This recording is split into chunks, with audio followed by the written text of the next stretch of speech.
Hi guys, welcome back to Simply Fujica, a place for budding and aspiring entrepreneurs. Guys, I want to welcome you to another week. And if you are new to this channel, thank you for stopping on by. For those of you who have been with me for a while now, you've seen a couple of videos, I do have a favor to ask of you. Do not forget to like this video. Do not forget to subscribe. And last but not least, do not forget to hit that bell notification so that you're notified every time I release new content. It's a simple way to really support me and the channel so I can continue making these videos for you guys. Just another reminder, guys, I cannot forget that March is around the corner, so you know what that means. The second installment of my licensing course is actually scheduled to begin on Saturday, March 4th. You don't want to miss out on this, guys. If you're really serious about getting licensed and you have said that this is your year, I want to remind you that the registration link will be in the video description. Okay, guys, I want to switch over to today's content, which in my opinion is a very timely topic, which is what are 3 mistakes that new home care agency owners make? I have talked about a couple of these items before, but I think now that I could look back on when I was starting my home care agency, and now that I'm really speaking to a lot of you, I think I have 3 tips that I can hopefully help you avoid as you transition into home care agency ownership.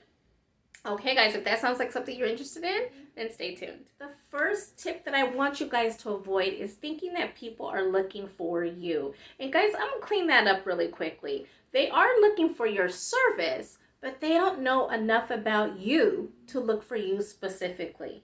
And I will use myself as an example. I put so much time and energy into getting licensed that once I was licensed, I was like, okay, where are the people? So just remember, guys, getting licensed and actually operating your business, those are 2 separate things. And you do want to get your license. That is so important to get your license, and you are going to expend a lot of energy. However, operating your business is a continuum of you getting licensed. It really is a second step. It is really you transitioning to business concept and to ownership. And part of that ownership is operating your business. So when we talk about operating your business, when we talk about you having a business plan, there should be a part in how you're actually going to attract your customers. And guys, this is behind policies and procedures. This is probably one of the bigger items that I get a lot of, is I really just don't know where to get my customers. This is where you're investing a lot of energy into trying to be where your future customers are. So guys, I have created some marketing videos in terms of how do you market for your agency and things of that nature. I'll make sure that those are included in the video description so that you guys can take a refresher in that. But absolutely, you don't want to wait until after your license to understand how you're going to be attracting your customers. Remember, now that you have the green light, now that you are licensed, you should put all of your energy into making sure that your agency is staffed, and we'll get to that in a moment, but also that people know that you are in business. The second item that I have for new home care agencies to avoid is spending money unnecessarily. Now guys, again, I'm going to call back to that business plan. We should have put together some type of operating budget, right? And so when we finally do get customers and that income is rolling in, you're tempted to spend it. And although that is tempting you, you want to make sure that you keep your personal finances and your business finances separate. You guys hear that term a lot. You don't want to commingle your funds. But also the number one reason why you don't want to do that is you want to make sure that your expenses are taken care of. So guys, the best way to do this is to have an expense tracker.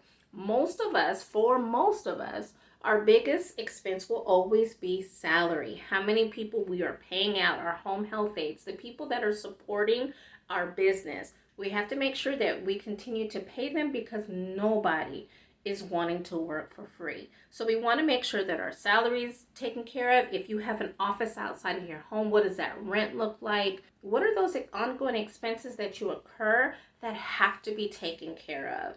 I think a lot of us, unfortunately, a lot of people see money rolling in and they see it's there. And so you're really tempted to spend it. And so I always say, build a tracker so you can really have that complete eye of what your finances are looking like. So you're not only looking at what's coming in, but you're also looking at what's scheduled to go out and when. I think another tip that falls in line perfectly with this tip is to make sure that when you pay yourself, there's a consistent amount that you pay yourself each and every month. You don't want it to be high one month and one month it's low. For those months that you're really pulling in money, you're really making a lot of money, you want to make sure that that money is set aside for that rainy day, because you want to make sure those reoccurring expenses are taken care of. And sometimes that means setting aside some monies for a rainy day. The third and final tip that I have for you in terms of items to avoid is not checking references. Now guys, you have heard me say in previous videos that your hiring will be a fluid event. It will be ongoing, and that is a correct statement. I want to take it a step further in this conversation though to say you want to make sure that you're thoroughly vetting anyone that you're bringing onto your home health agency. And so remember guys, we do have people who have interviewed a lot and they have interviewed frequently. And sometimes that makes people know what to say and when to say it. And so by the time you hire somebody on, you orient them onto your position, you're not getting exactly what you thought you were going to get in that interview process. A good way to safeguard yourself against that is to ensure that you're asking for 2 to 3 references, but you're following up on those references to get some type of validation into this person and who you're bringing on to your organization. Now remember guys, there are some legal considerations here, right? So you can't just go and say, hey, tell me about Fujica and how come she's no longer with you. However, you can ask, how long was Fujica with you? Is she rehirable? You know, things of that nature that will lend to, are you getting ready to make a good decision or a bad one? Remember, you don't have a lot of wiggle room here, so you want to make the most of what you have. So here's a couple of red flags.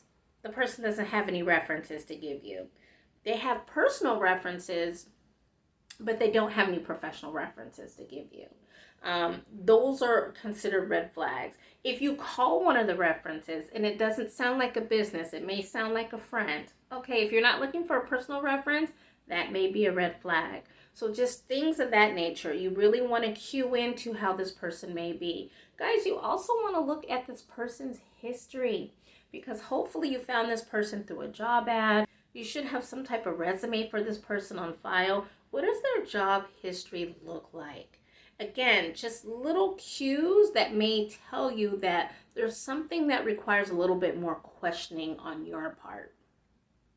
Okay guys, that is all I have for today's video. I hope you guys really enjoyed the information, guys. This is real important stuff. Whenever we're making that transition to our own business, we are so excited, and we really do want to think the best of people, especially if you're thinking people are going to treat you the way you treat them. However, we have to make sure that we are realistic and that we are protecting ourselves and our business through the decisions that we make. All right, you guys, if you haven't already, do not forget to like the video. Do not forget to subscribe. And last but not least, hit that bell notification so that you're notified every time I drop a new video. Guys, that's all I have for you today. Stay blessed.